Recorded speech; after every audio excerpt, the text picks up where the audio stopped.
tous, je suis ravie de vous retrouver dans ce nouveau numéro de Sans détour. Cette semaine, nous sommes dans le quart nord-ouest vendéen. On approche de la commune de Saint-Gervais. Pourquoi Saint-Gervais? Eh bien parce que nous allons aller à la rencontre d'Emmanuel Achard. Si vous êtes habitant du territoire, vous écoutez peut-être, sans doute d'ailleurs, Nov Ma Radio, ex-Nov FM.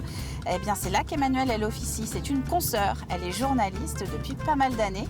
Elle s'occupe de la matinale, notamment sur l'antenne. Elle fait aussi beaucoup d'interviews. Et je trouvais ça intéressant de voir ensemble, justement, cette information de proximité aujourd'hui, comment on la traite, comment on la vit, et puis son parcours. Pourquoi, depuis plus de 20 ans, Emmanuel, aujourd'hui, est journaliste et reste journaliste. Donc, le chemin, je vous le donne, Emmanuel ne le sait pas encore. On va partir de Saint-Gervais en direction de Beauvoir-sur-Mer. Parce que c'est là que tout a commencé pour la radio. On était en 2001. Arnaud, qui est l'actuel directeur de la station, avait fait une radio éphémère.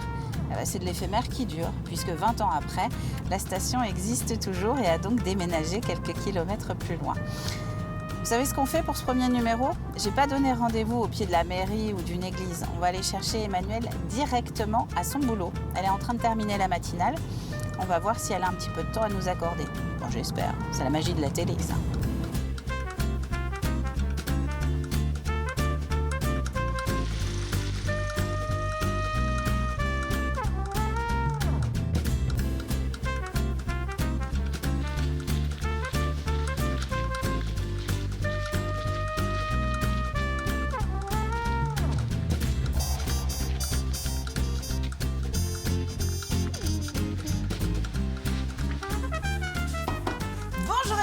Bonjour Caroline. Ça va? Ça va? Oui, ça va. Oui, ça va. Non, ça n'a pas l'air d'aller. Si, ça va aller. Mais on en parlera dans la voiture, ouais, justement. Hein. Ouais. C'est plus facile de parler des autres que de parler de soi. Tu le sais très bien. Ouais, ouais. Bah oui. C'est pour ça que je présente Sans détour et j'invite les autres.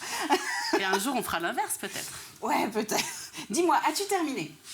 Ben oui, ouais. J'étais prête, j'ai bien avancé. Bon. Donc on peut y aller si tu veux. Alors j'ai expliqué en introduction de l'émission que tu sortais de la matinale. Oui. Que là, en gros, tu préparais aussi ton émission de midi. Et les infos, tout à l'heure. Et les infos. Tu nous donnes une petite heure de temps. Mais oui, c'est prévu. Et mais puis, pas plus. Pas plus, promis. On te ramène ici après.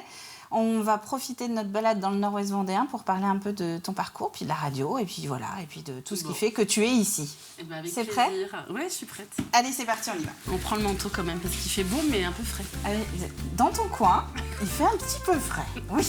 La mer. Ben c'est ça. Ben, on ne peut pas tout avoir sans les inconvénients. Alors ici, on est donc juste derrière la mairie. J'ai découvert ça en venant te voir. Les locaux n'ont pas toujours été ici, la radio? Si, les locaux ont toujours été ici. D'accord. En fait, ça a commencé il y a bien avant avec un essai sur une petite radio, quelques semaines, un été, qui était Bois FM, dans le Poder de Bois, mais c'est pas Nov FM. D'accord. Ça arrive vraiment ici, il y a 20 ans maintenant. Donc c'est vraiment attaché à l'histoire de Saint-Gervais. Oui, bien sûr. Bon. Lancement ici, en 2004. Voilà notre bolide. Oui, magnifique. Je t'invite à monter. Et les Vendées.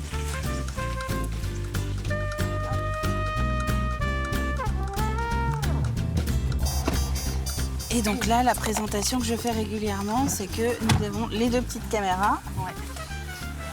Ce qui veut dire que tout ce qui se dit est enregistré, mais peut être coupé. D'accord. Ça, c'est pour les téléspectateurs. Alors oui, c'est rigolo. C'est rigolo. Pour moi, c'est encore rigolo à cette place-là. Mais c'est ce qu'on disait, c'est qu'on est très habitué à poser des questions quand on est journaliste. Beaucoup moins quand on doit y répondre. J'aime pas du tout ce rôle. Hein. J'aime pas ce rôle. Autant je suis à l'aise, maintenant en plus ça fait des années à préparer. Parce qu'on prépare quand on pose des questions. On prépare pas quand on répond. Et je me mets à la place des invités qui me disent toujours est-ce qu'on peut avoir les questions à l'avance? Ce que je n'ai pas fait. Est-ce que je ne fais jamais d'ailleurs? C'est vrai. Parce que je comprends un peu l'inquiétude. Qu'est-ce qui est gênant à ton avis? C'est de dire mal, de trop en dire? Le blanc. Alors moi, ma grande angoisse, c'est le blanc. Qu'est-ce que je vais répondre? Non, je ne sais même pas quoi on pense. C'est un petit trac comme ça, de parler de soi, alors qu'on aime bien faire parler les autres. Ton rôle aujourd'hui exactement à Nov Ma Radio, oui. c'est quoi? Donc tu es le matin Tu animes la matinale. Voilà, pour la rédaction, donc les infos. J'anime c'est Arnaud qui anime et moi je prépare toutes les infos, flash, journaux. On a des reportages aussi. Et puis tous les jours à 12h35, on a une émission également. Donc c'est info, actu, reportages, journaux et émissions. Donc ça c'est la radio. Est-ce que toute ta carrière de journaliste, tu l'as fait dans la radio? Non. J'ai commencé en presse écrite. J'ai commencé en presse écrite en région parisienne, en presse écrite sportive. Je regarde pas le GPS parce que je veux pas savoir où on va, mais j'ai une petite idée. Tiens, on va faire des paris. Alors dis-nous, parle-nous de ta carrière sportive. La carrière sportive. Et puis après, ouais. Je vois le passage du Gois, donc je me pose la question, est-ce que c'est le passage du Gois ou le port du Bec? Non, j'ai commencé en journalisme. Ni l'un, ni l'autre. C'est ni l'un ni l'autre. Mince. Bon, on verra. J'ai commencé en presse sportive, complètement par hasard, et ça a été des années géniales que j'ai adorées. Ouais. Presse écrite, je peux les citer, hein. J'ai commencé à l'équipe, j'ai travaillé dans le groupe l'équipe. Oui. France Football, j'ai bossé plusieurs années pour eux. Et ça a été vraiment des super années. Ensuite, j'ai travaillé sur Internet. Pareil, en région parisienne, toujours sport. Et puis je me suis mise à la radio un peu par hasard parce que le site pour lequel je travaillais, qui s'appelait Sport Ever à l'époque, avait racheté une fréquence, pas racheté parce qu'on n'achète pas une fréquence, mais avait obtenu une fréquence en Ile-de-France sur le sport. Donc avant de venir ici, j'ai fait de la radio, flash et reportage. Et j'ai adoré ça. Et j'étais très surprise. Mais alors après, de l'Île-de-France au nord-ouest vendéen, on se dit... faut quand même trouver, faut tomber sur l'annonce. Ah oui, complètement par hasard. J'avais déménagé effectivement, déménagement familial. Et puis quand j'ai commencé à chercher, vraiment, au moment où je commence à chercher, Nov recherche un ou une journaliste. Donc c'était rigolo à ce moment-là. Je ne connaissais pas du tout Nov FM, je ne connaissais pas du tout Saint-Gervais. Et je raconte souvent... la Vendée? La Vendée, si, je connaissais un petit peu. Noirmoutier, voilà, je connaissais un peu Noirmoutier. Ah oui, t'étais dans le bon coin déjà. Oui, mais c'est tout en fait ce que je connaissais ici. Non, je connaissais pas. Et en fait, j'ai regardé sur un site avec des routes, et j'ai vu qu'en fait, j'habitais pas très très très loin de Saint-Gervais. Ça a été la première chose. La deuxième, c'est évidemment, j'ai tout de suite écouté. Et c'était propre. C'était Arnaud à l'antenne beaucoup. Arnaud Guiteau, évidemment, l'animateur.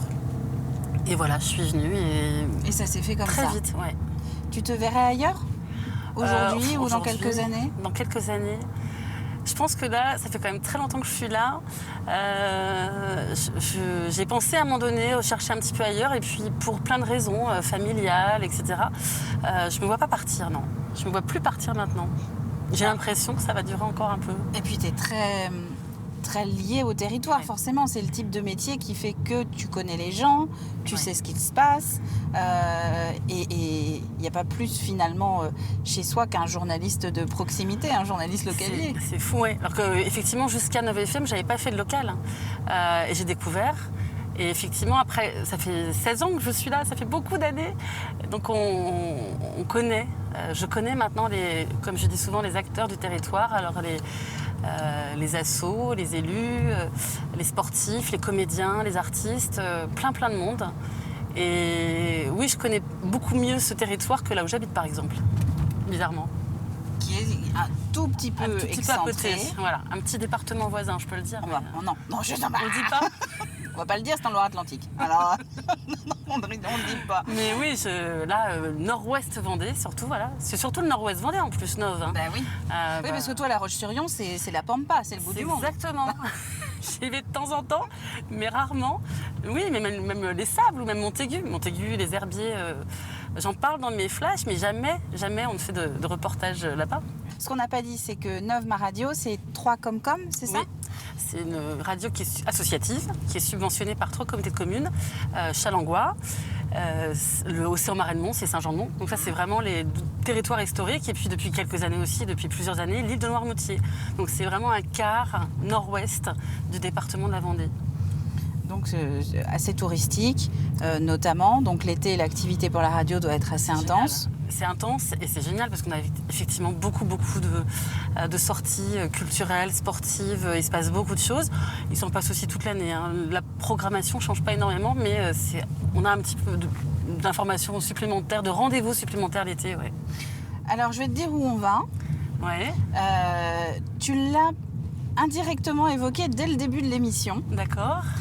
comme on est là pour parler de ton parcours, mais aussi de la radio, de Nov, on va essayer de retrouver le site originel. Donc j'ai discuté un petit peu avec Arnaud Guiteau, donc le directeur de la station, parce que lui était là aux origines. 2001, une quarantaine de jeunes qui décident dans un préfabriqué, posé au milieu des polders donc de Bouin, enfin la limite de Bouin et de Beauvoir. Ils font pendant quelques semaines, j'ai cru comprendre, un essai de radio éphémère. Goua FM, voilà, c'est vrai. Et qui après donc a bien plu et s'est développé en Nov. Donc notre mission, puisqu'en gros je sais où on va, mais je ne sais pas où nous allons. Moi non plus. C'est de trouver au milieu des polders. Alors j'ai un lieu dit, une antenne. Excellent. Et un préfabriqué. Qui est toujours là. Qui normalement est toujours là. On a regardé tout à l'heure sur le GPS. Normalement, on a la photo, ça doit encore exister. Donc normalement cette émission devrait bien se passer. Oui. Je suis assez sereine. En plus, normalement, tu connais bien aussi. Oui, mais le polder, c'est un peu désertique. Alors explique, tiens d'ailleurs, parce que tu sais, quand on habite à Fontenay-le-Comte ou à la Tranche-sur-Mer, on se dit les polders, c'est plutôt aux Pays-Bas. Mais non, on en a plein. On en a en Vendée. Voilà, alors, le long de... quel est le principe ? C'est un petit peu un piège que tu es en train de me tendre là, le polder. On fait des petites buttes pour bloquer l'eau, c'est ça ? Oui, on va atteindre... je sais même pas si c'est ça. Je t'assure que c'est un piège que tu m'as tendu. On a le polder d'ici, donc vers Bouin. Donc nous, on les voit pas, mais c'est effectivement le long... on n'est pas très loin de l'océan. Et puis on en a à Noirmoutier, à Barbâtre, le polder de Sébastopol, qui est connu comme ça. Ce paysage maraîchin, là, quand je suis arrivée ici, c'était complètement lunaire presque pour moi. Mais j'y suis hyper attachée, effectivement, j'adore. Bon, pour l'instant, je vois pas d'antenne, mais normalement, on devrait la repérer.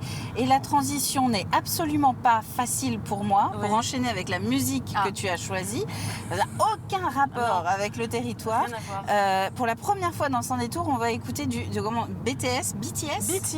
Alors, explique-nous. Tu connais pas BTS ? Simplement de nom. Ce sont des Coréens. En fait, depuis quelques années, je souris parce que j'imagine tous mes amis qui me regardent là. Je regarde beaucoup de K-dramas, des séries coréennes, et j'ai découvert la musique coréenne. Et la question que tu m'as posée, c'est qu'est-ce que tu écoutes en voiture ? J'écoute énormément de musique, beaucoup de choses, et plein de choses, et pas que de la K-pop, mais j'écoute beaucoup de la K-pop en voiture parce que c'est un peu interdit chez moi avec mes enfants et un petit peu interdit à la radio qui diffuse quelques BTS, mais pas trop quoi. Alors, non mais je suis ravie parce que ça veut dire qu'on va sans doute écouter un truc super que tout le monde t'empêche d'écouter. Exactement. Il y a peut-être une raison, je ne sais pas. Je le mets pas à fond, on me dispute. Ah oui, à ce point-là. Alors, on écoute ça. On se moque de moi surtout. Voilà, ça tu l'entendras pas à 9FM. Nov ma radio, pardon. Je pensais pas l'écouter au milieu des polders de Bouin non plus. Ça c'est une version enregistrée, c'est pas le vrai titre en studio, mais c'est bien aussi. Alors, on arrive. Le petit bossi, c'est ce que m'a dit Arnaud. Ah bah si, c'est ça. L'antenne. On est dans les marais. Let's go. 심야들 wait. We from the bottom. I got your back. 우리 좀 빨아. Let's have a make. 제발 we got us. Tell me what you wanna. Alors c'est fou. Ça va les cheveux? Non, ça va pas les cheveux.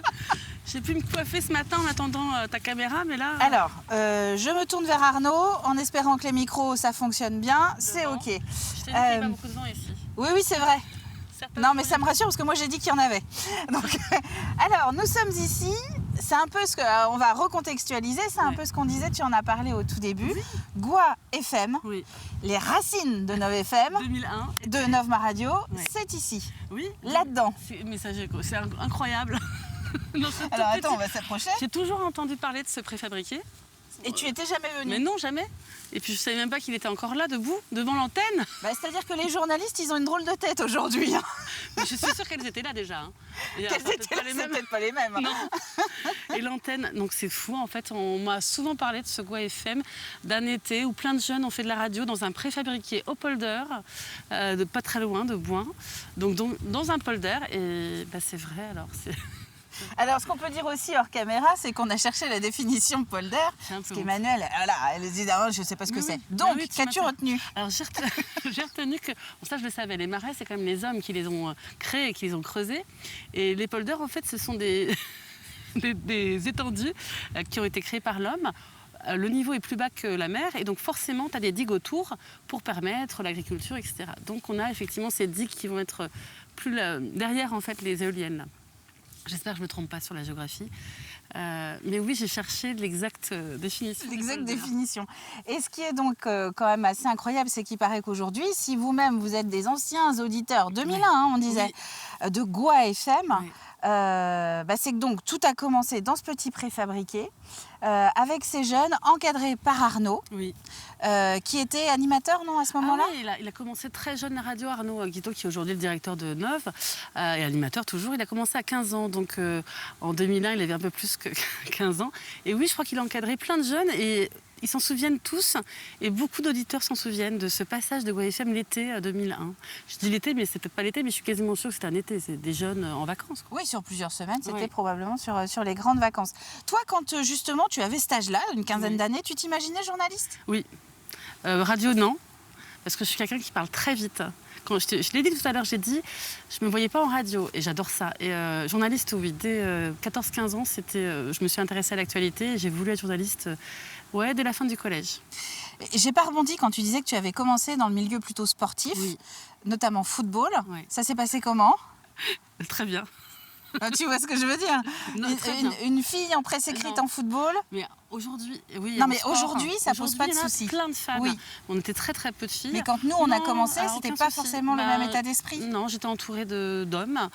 J'ai une anecdote quand même assez amusante. Dans mon environnement journalistique, aucun souci, rien. Je te raconte l'anecdote? Eh ben, on va marcher un petit peu et tu vas me la raconter pendant qu'on marche. Oui. Allez, viens, on va découvrir un peu quand même les polders.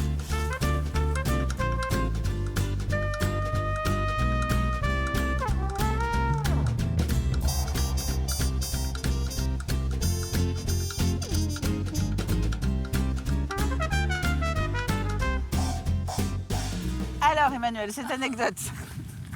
On est en 1998. Ça me rappelle quelque chose. Voilà. En 1998, on a passé un été complètement fou avec cette Coupe du Monde. Et je travaillais notamment pour France Football. Et avec une autre collègue féminine. Et on travaillait notamment sur la page télévision. Donc toutes les semaines, tu avais un article sur la télé autour du foot. Il fallait quand même trouver des sujets. Et donc fin août, septembre, premier match de l'équipe de France titrée, donc championne du monde. Et puis on parlait avec, j'avais fait une interview de je ne sais plus qui d'ailleurs, et un des membres de TF1, on discute et avant le match on rigole et je lui dis tiens, si vous nous faisiez une dédicace ce soir. Et arrive le match, je crois que c'était France-Autriche, je ne me souviens plus. On a quand même Thierry Roland et Jean-Michel Larquet à l'antenne. Et Thierry Roland dit à Jean-Michel Larquet un petit coucou aux journalistes de France Football, Emmanuel Achard et puis Isabelle Taillard. Mais Jean-Michel Larquet avait son journal 11, je crois que c'était 11 ou je ne sais plus, un journal très connu. Il dit mais vous n'avez pas de journaliste féminine dans votre journal? Et il répond non, on n'a pas de rubrique télé. Voilà. Oh, sympa, bel état d'esprit. Ah ouais, alors là j'ai dit non mais... Donc tu me dis, c'est même Arnaud est outré derrière la caméra. On n'a pas de rubrique télé. Ok, je m'en souviens encore 26 ans plus tard. Oui, comme quoi, si c'était refait aujourd'hui, il y aurait peut-être eu des réflexions. Hein. Ouais. Et puis aujourd'hui, tu as plein de femmes bien sûr. à l'antenne, sur les radios, sur les ne serait-ce que aussi en cyclisme, alors, parce qu'on est en Vendée, je pense à Marion Garnier qui est maintenant derrière les Herbiers, qui est présidente du chrono des Herbiers, qui se retrouve à commenter sur France TV, etc. Donc non, on ne se pose plus la question. Alors justement, si on doit terminer sur un message, peut-être sur des jeunes filles qui pourraient nous écouter. Mais tout est possible. Regardez ce qu'on peut devenir. Non, plus sérieusement. C'est un métier fabuleux. C'est un métier fabuleux. Et non, moi je travaille avec des jeunes filles et garçons. On se pose plus trop la question. Au contraire, c'est de plus en plus affirmé, je pense. Mais je vous dis, moi je me suis jamais vraiment posé de questions, même dans un univers très masculin. Et ça l'est de moins en moins, tant mieux. C'est de plus en plus ouvert, ça c'est sûr.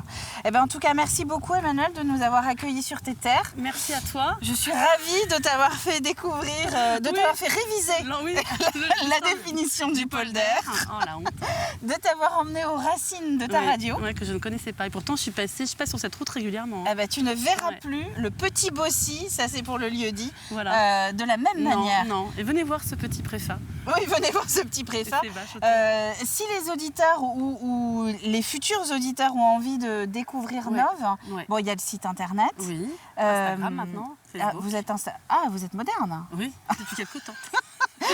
Il y a On aussi toute cherche une... Nov Ma Radio maintenant sur Insta. Voilà, Ouais. Nov Ma Radio. Ouais. Est-ce qu'il est possible de vous voir en extérieur? Alors, il y a eu la foire des Minets il y a Ouais. quelques temps où vous êtes. Alors, on est en reportage régulièrement. Qu'est-ce qu'on a comme déloc? Non, on n'a pas trop de délocalisation. On en a eu quelques-unes, mais on peut aussi venir nous voir à la radio. À la radio. Oui, on frappe à la porte et ça arrive. Bon. On est des auditeurs et on est assez sympa. On vous laisse venir. Ils Et sont on assez vous montre sympas, les je studios vous aussi. confirme. Donc si vous passez du côté de Saint-Gervais, Saint-Gervais. les studios sont derrière la mairie. Oui, Voilà, derrière, il y a un voilà. grand parking pour se garer et Nov est là. Merci beaucoup Emmanuel. On va Merci, se quitter Caroline. dans ce vent du nord-ouest Vendée. Vivifiant. Nous on se retrouve vivifiant, oui. Nous on se retrouve dans 2 semaines pour une nouvelle découverte. D'ici là, très bonne route à tous.